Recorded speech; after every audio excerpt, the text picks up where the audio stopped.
Boa noite, senhoras e senhores. Estamos iniciando mais um programa Literatura Local, que é uma parceria entre a Academia Passo Fundo de Letras e a TV Câmara.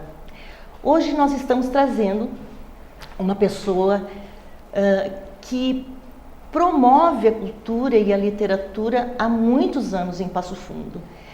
Se trata de Tal Golim, um historiador, professor e um importante promotor de cultura. Boa noite. Boa noite, Celine. Que bom que você aceitou o nosso convite. Não, sempre um prazer estar aqui para falar sobre cultura, literatura. Que bom. Então, Tal, eu gostaria que você falasse um pouco de si, porque eu passaria todo o programa lendo o teu currículo, né? Então, fala um pouquinho de você, do que você faz pela cultura. Na verdade, toda a minha atividade, que pesa hoje ser também um acadêmico, um historiador, né? Trabalhar com história, com arqueologia, mas eu sempre tive um vínculo muito grande com a questão poética da existência, né? Do conhecimento. Eu tenho uma boa experiência de teatro, uma boa experiência de literatura. Durante muito tempo, principalmente em Santa Maria, eu tive programa de rádio, né, que promovia a cultura latino-americana, a música, e sempre estive envolvido com artes plásticas, em que pese não desenhar nada, né, mas com cinema, com audiovisual. Então eu tenho uma atividade, assim, digamos, cultural muito forte, né? Mas apesar disso, eu apareço mais como um historiador, com vários livros, na área de cultura material, na área de história, inclusive na parte de navegação, história da navegação, com viagens, essas coisas, né, que são meio mirabolantes aparentemente, Sim. Mas que andar nos espaços é importante. Eu estou em Passo Fundo morando há 23 anos na cidade. Você vem de onde? Olha, eu vim de Porto Alegre, eu fico entre Porto Alegre e Passo Fundo. O período de aula eu fico mais em Passo Fundo, né? Minha residência principal é em Passo Fundo. Me dedico integralmente à universidade, aos laboratórios que eu coordeno, os núcleos de pesquisa, e trabalho fundamentalmente no pós-graduação em História, que a gente tem mestrado e doutorado, e também no curso de graduação, né? E coordeno uma especialização em Cultura Material e Arqueologia. Então, e na cidade eu sempre me envolvi com o movimento cultural, e há 4 anos eu coordenei a montagem de um grupo que chama-se Confraria da Afetividade, que é justamente para pegar esse heterônimo que todo mundo tem, né, da parte poética, da parte lírica, da parte de literatura. Né? Quando ainda era quarta da afetividade, eu participei algumas vezes, né? Fiquei encantada. Então, a gente está há 4 anos, né, já no início eram encontros, as nossas sessões eram sessões semanais, né, e eram temáticas. Então toda semana tinha que organizar um tema, além do tema em si, as poesias, os poetas, né, que falavam naquele tema. Então ficou uma produção de um grupo, né, de um grupo que estava fazendo isso por prazer, mas era uma dedicação praticamente Vocês profissional. são um grupo que coordena isso, né? Sim, nós é um coletivo, né, o Grupo da Afetividade. Só que isso foi crescendo tanto e é feito na Casa de Cultura Vaca Profana e também em outros lugares, dependendo de convites. A gente também, com o Rito, o Espaço Cultural, a gente tem uma boa parceria. Já fizemos em cafés, as cidades nos chamam, mas a gente não tem perna para atender tudo isso. Mas, digamos assim, o nosso local quase que permanente é a Casa de Cultura Vaca Profana. Eu vou pedir para o moço colocar a nossa logo, por favor. Isso, poética, leituras boêmias, é assim que se chama. Exatamente. Atualmente, desde o ano passado, o que aconteceu?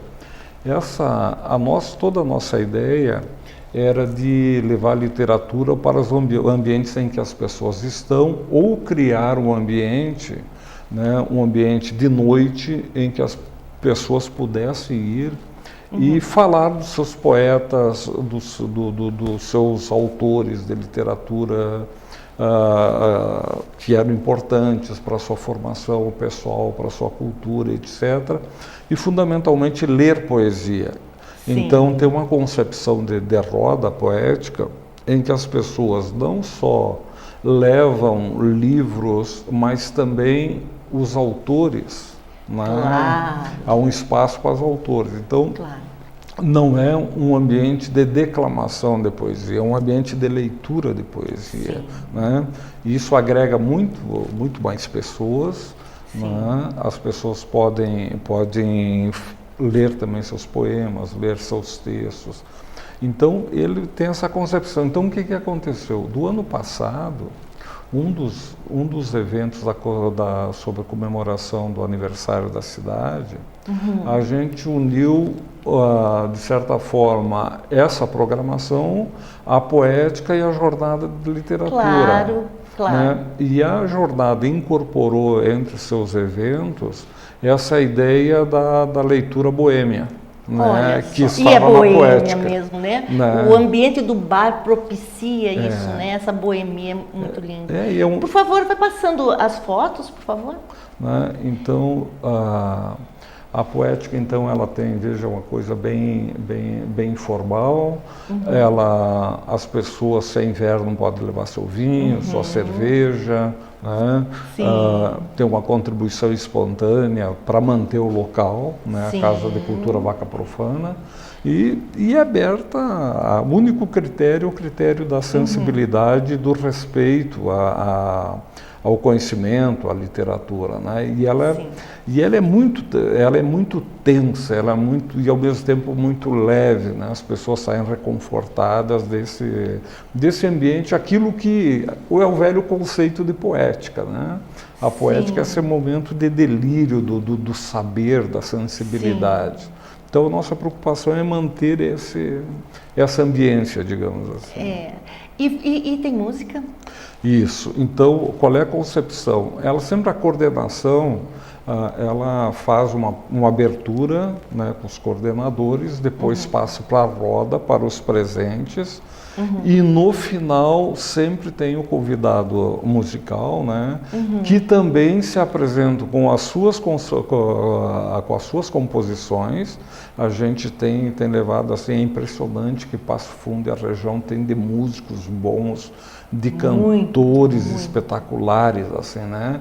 Eu diria o seguinte, que mesmo com a despretensão da produção, de ser uma coisa assim de coletivo, aberto, que só sensibilidade chama as pessoas, possivelmente seja o ambiente mais significativo culturalmente hoje da cidade. Eu acredito nisso. Eu acredito nisso.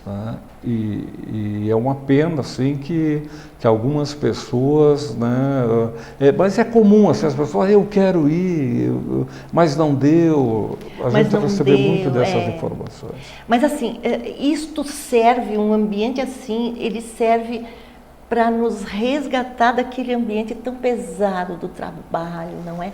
Você que é um acadêmico, não é? Sim. Você encontra algumas válvulas de escape, eu tenho certeza que uma delas é essa. Sim, porque não dá para ser apenas uma coisa na vida, né? Não. O trabalho sempre nos exige muito, né? Eu tenho um ritmo muito forte de trabalho, né? Eu tenho uma produção intensa, eu tenho muitas demandas de fora, mas eu tenho um ritual cotidiano. É importante que a gente estabeleça um ritual cotidiano. Né? Eu começo a trabalhar sempre muito cedo e o meu primeiro ato, todos os dias, né? Eu tenho na minha mesa de trabalho, tem sempre um livro de poesia. Eu começo o meu dia sempre tomando mate, né? E lendo alguns poemas. Né? Então, se você ler, por exemplo, assim, quando você está acordando, você já acorda com poesia, tua companhia do cotidiano, você fica mais sensível para o cotidiano. Claro. Né? Então você coloca ali um livro do Fernando Pessoa, do Manuel Bandeira, do Drummond, né? Sim. E, digamos assim, dá para ler no mínimo um livro de poesia por dia, assim, né? Num ato que é um tempo praticamente quando você está se ajeitando para o teu dia, né? Você já começa com essa energia, digamos, poética. Eu vou adotar esse negócio, menos o mate, porque o mate não me cai bem porque eu fico trêmula, mas o meu café. Então eu vou adotar esse negócio aí. A estratégia é deixar um livro, né, claro, que você, claro. quando você se coloca de manhã cedo, ele está ali pedindo para ser lido. Então, né, eu, por exemplo, assim, reler, por exemplo, livros, as antologias, né, aquelas coisas assim que você pode revisitar. Né? Ontem eu acordei muito cedo e estava lendo sobre Foucault.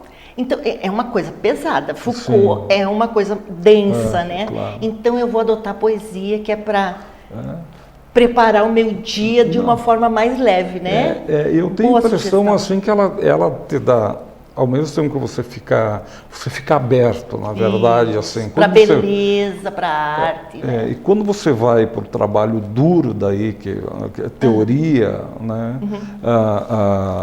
História, etc., parece que você lida mais com essa flexibilidade do pensamento, né? Porque você está movido por aquilo que é o principal da existência, né? Que é a questão humana. E a poesia possivelmente seja a narrativa que melhor prepare o indivíduo para a vida. Sim. Né? Você se permite o ócio? Sim. Que bom. A contemplação e o ócio, uma das coisas que eu navego é por isso, né? Você navega? Né? Eu acho isso máximo. Eu moro no veleiro atualmente, né? A minha casa em Porto Alegre é um veleiro e tem a ver muito com o meu estilo de vida, né? Eu gosto de ficar comigo. Não tenho nenhum problema de solidão, de etc. Porque eu sou contemplativo. Claro. A minha cabeça está sempre a mil. Né? E possivelmente o ócio seja o que está no DNA do brasileiro, seja uma das maiores contribuições entre tantas, né, para os brasileiros que os índios nos dão, né? Porque não é? Porque que o índio é rico, não é? Porque tem essa coisa. O que é o ócio? O ócio é você estar suscetível à vida, né? Você talvez, possivelmente, um dos momentos que você mais pensa, né? Pensa em si e que você não só contempla, mas vive o conceito de liberdade, como você está nessa aparente letargia do ócio, né? Que você fica contemplativo, sensível a uma série das coisas. Né? Isso não tem nada a ver com meditação, né? Não, é outra coisa. É ficar sozinho em conexão com a gente mesmo. É um tipo de meditação, mas não é essa meditação que transcendental. Que te tira de ti, né? Sim, eu curiosamente, eu adoro ter insônia. Eu adoro a minha insônia das 3 da manhã, das 4. Eu tenho 1 hora de insônia toda madrugada, quando eu já não estou acordado, inclusive de madrugada, porque eu acho um horror, né, assim, as pessoas não resolverem isso. Porque quando você tem uma insônia, você tem problema. Né, e possivelmente o mais exigível da tua vida é no momento da insônia. Então, digamos assim, quando você tem esse privilégio de pensar verdadeiramente daquilo que te perturba, daquilo que é real, né?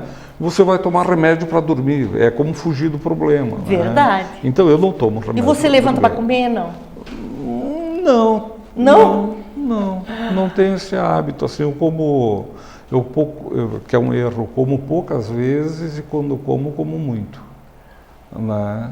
E até para gastar minha energia. Consegui achar alguma coisa que eu não gostei muito. Mas vamos fazer um intervalo agora. Depois, no segundo bloco, nós falamos sobre um outro projeto seu. Tá. Até daqui a pouco.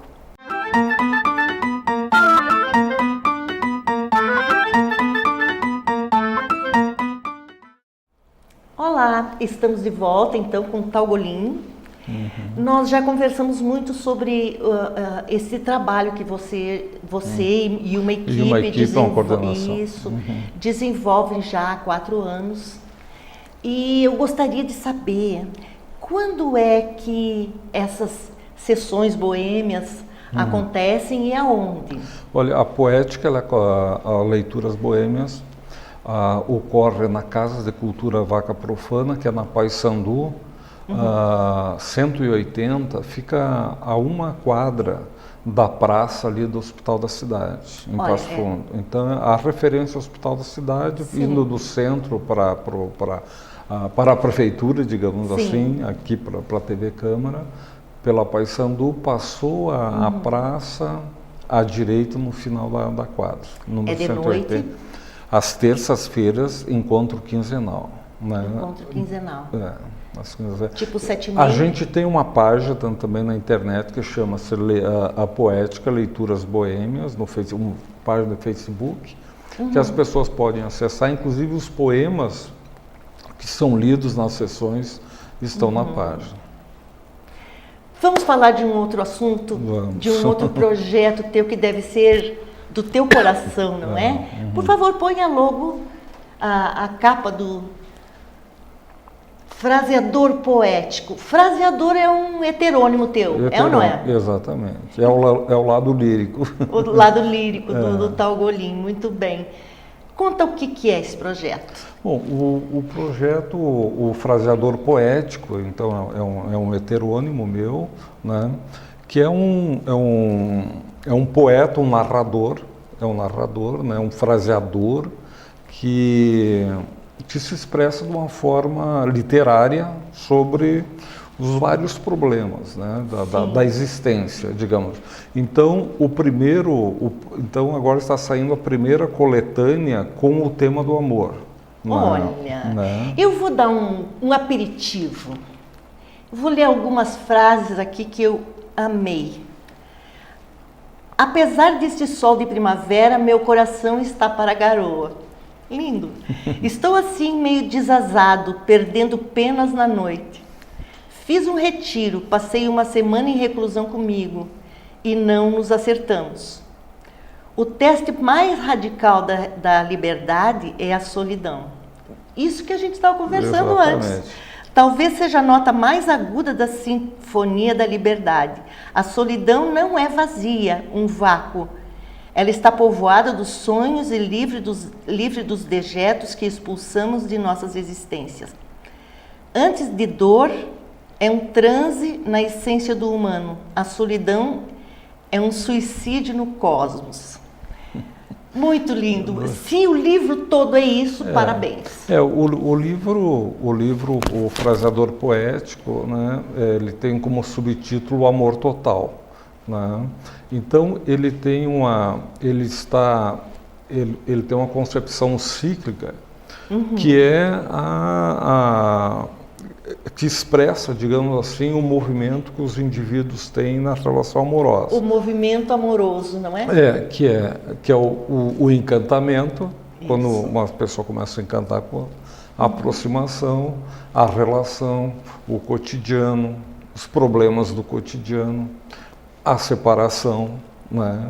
Depois da separação vem, digamos assim, o limbo, aqueles devaneios, né, em que se repensa o mundo das relações, se pensa no passado, né, se imagina... É uma decantação, não é? Mas é aquele espaço assim que as pessoas se dão a si mesmo, né? Que toda a separação estabelece, né? Sim. Eu, como já tenho umas 4, 5, então eu tenho bem essa experiência. Você já viveu muitas vezes esse ciclo. E é um espaço que possivelmente na separação é onde a gente mais se humaniza, porque é onde a gente entra no tribunal, né, da nossa existência, né? E o ciclo, ele é um ciclo que ele é uma espiral, na verdade, porque é desse momento aparentemente trágico e radical sobre a existência que vai surgir o novo encantamento. Claro. Os novos encantamentos, né? Então a espiral ela nunca para, né? Então ela pode parar no meio do caminho com suicídio, com uma decepção, qualquer coisa, Sim. mas o amor possivelmente seja a prova mais terrível e num aspecto, mas a mais radical que nos justifica como humanos, né? Pois é, porque este ciclo é universal, né? Exatamente. Até as pessoas que têm um relacionamento só a vida toda, né? Até elas conseguem identificar esse ciclo, né? A gente vê acontecer. Essas frases poéticas, então, que você leu aí, elas fazem parte desse interregno, digamos assim, de uma experiência que a pessoa começa a fazer um balanço e se preparar para outra experiência, né? É desse aparente vazio, desse aparente desencanto, né, que a gente se coloca né, na sua responsabilidade, né? E também essa coisa quase que o velho Vinícius era tão sábio, né? Tem que ter a radicalidade de ser eterno enquanto dure, né? Isso. E é uma coisa tão forte, né?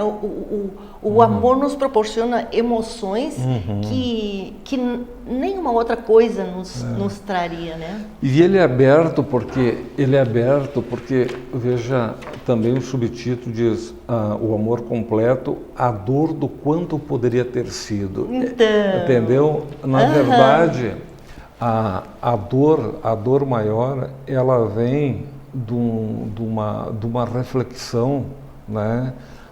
Do não realizar tudo aquilo que você, né, almejava e poderia, né? Ou poderia ter sido, né? Então, quer dizer, tá ali duas pessoas, né? Com todo um potencial e porque tem um fracasso, né? Mas esse fracasso é da vida e esse fracasso é o que humaniza a relação, né? Claro. Eu diria assim, que, né, um pouco mecanicamente, que toda relação, se a gente entender ela nessa espiral, ela te especializa para a próxima relação, né? Então, essa é a grandeza dos humanos. Mas ela também, ela pode, quando ela vai para o campo do rancor, para o campo das formalidades, né? Ela pode reafirmar a barbárie, né? Então, você tem aí uma encruzilhada. Né? Por isso que a poesia é fundamental na vida das pessoas. Porque me parece que a dificuldade é abrir mão, né? As pessoas que não têm a capacidade de abrir mão de alguma coisa que elas tiveram, elas partem para a barbárie, não é? Às vezes você pode estar muito bem resolvido intelectualmente, com informações, né? Mas o que balança o auferimento que vai te demonstrar, né? Em que escala você está, né? No mundo dos humanos, é na relação amorosa, né? Você fica assustado, né? É um pouco assim, você vê num jogo de futebol, eu sempre quando ia em jogo de futebol, né, que também é uma outra, ser plateia também, em todo o ambiente de plateia, ou seja, no teatro, no cinema, etc., quando está ocorrendo, digamos, um enredo, eu sempre tive uma técnica, um método, né? Eu fico olhando mais possivelmente a plateia do que o que está acontecendo no palco, no campo de futebol. Mas quem estuda a alma humana, quem estuda o espírito humano é assim. E aí que você conhece as pessoas, né? Num jogo de futebol, você vê o bispo às vezes no campo de futebol. Elas se despem, né?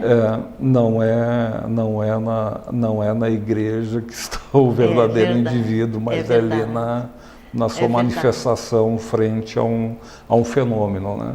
Então, o fraseador, então, é um primeiro, né?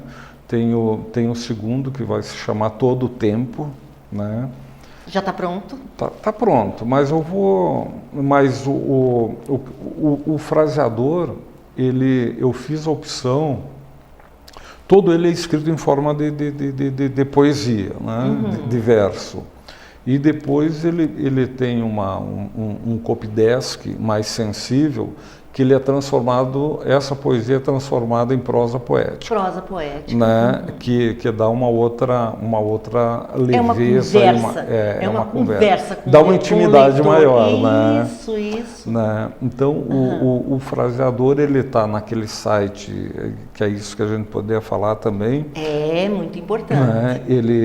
Ele tem uma artista plástica excepcional, né? que é a Cristina Possobon, uma amiga desde Santa Maria, mora em Porto Alegre. A beleza dessa capa, não é? Então aqui já é a capa dela. As ilustrações vão ser estão sendo feitas pela Cristina Possobon, né? E ele vai ser editado por esse estilo que muitas pessoas, né, para você não ceder muito para as editoras, não só financeiramente, mas em conteúdo, né?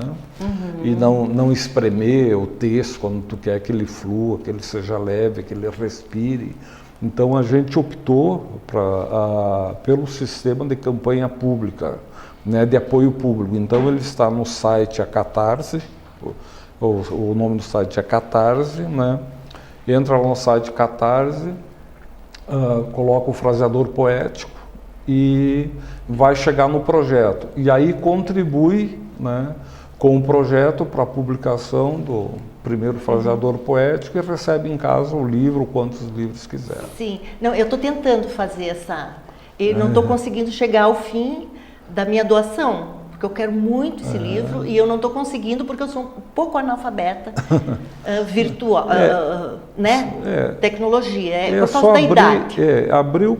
Ir na internet, né, o Catarse, né, o site Catarse. Sim. E vai aparecer uma barra, vai aparecer a capa do livro. Até aí tudo bem. Aí tem uma barrinha assim que diz contribuir com esse projeto. Clica ali, né? Que aí vai aparecer o formulário de contribuição. Né? Tá certo, vou terminar a minha doação, porque eu faço questão, eu gosto muito de você, eu gosto muito das coisas que tu faz, eu sou tua fã. Obrigado. Este livro aí eu espero, para quando? Ele sai em julho. Ah, já sai em julho? Já sai em julho. Né? Então, é assim, eu tenho, porque eu sempre escrevi textos líricos, né? Eu sou fundamentalmente um poeta lírico, né? Não é aquele meu texto forte da ciência política, da história, né? Que tu também escreve muito. Né? Você é um acadêmico, não é? Tem uma certa produção que eu acho que eu ultrapasso, inclusive. Muito. Que eu conheço também. Eu volta e meia eu penso que eu produzo mais que a prudência recomenda. Né? Pois é. E também a poesia é uma exposição, né? Então aquele cara aparentemente carrancudo, sério, é isso que eu bota queria medo, falar. né? Sabe esse cara? Tá a alma dele aí. Sabe esse cara, aquele professor de história que parece tão sério? Não, ele é molinho, ele gosta do amor, ele escreve sobre o amor, ele gosta de uma boemia, de tomar um vinho, né? Gosta de navegar, né? Bonita a tua vida, viu? Bonita. Ela é curta, né? Precisa ser intensa. Verdade. E deixar para dormir depois que a gente morrer. Né? Verdade, isso aí, essa é a verdade. receita também. Né? A receita para o próximo livro é a mesma? Possivelmente, né? Possivelmente. Eu não sei qual vai ser a repercussão, né? Mas ele está pronto em cima né? Ele vai se chamar Todo o Tempo, Muito bom, muito todo bom. o tempo. Você é um bom titulador. Né? E porque eu comecei a descobrir que os meus vários conceitos de tempo, né, aparecem em vários dos meus poemas. E quando eu vi o livro estava pronto, né? Eu comecei hoje é uma maravilha, né? Com a computação você faz buscas temáticas das tuas coisas, né? Aliás, você tem uma organização na biblioteca que eu já vi você falar sobre isso. Você tem um aplicativo, uma coisa assim, né? A gente está, porque o meu acervo de história é quase 1 milhão de fontes, sim, né? Sim. E tem uma biblioteca assim com alguns milhares de livros, então isso tem que estar... Tem que estar organizado. Não está em fase de organização. 20% mais ou menos já está, depois de praticamente 1 ano e meio de trabalho, né, com uma pessoa especializada sim. fazendo isso, a gente chegou aí em torno, nem 20%, né? Mas muito bem, Tal, eu preciso interromper. Faltou tempo para nós conversarmos, não é? E eu tive o maior prazer de trazer este intelectual tão importante para a nossa cidade, que não é daqui, mas né? Não, já me sinto... Eu sou gabrielense, santamariense, passo-fundense. Sim, é um cidadão do mundo, do mar. Eu sou um fronteiriço, né? Isso. Eu sou um típico fronteiriço. Legal. Gosto de estar nos lugares, mas entre os lugares é do entre-lugar que a gente vê o todo. Né? Claro, obrigada. Eu que agradeço. Muito obrigada a vocês também que ficaram aí assistindo mais um programa Literatura Local.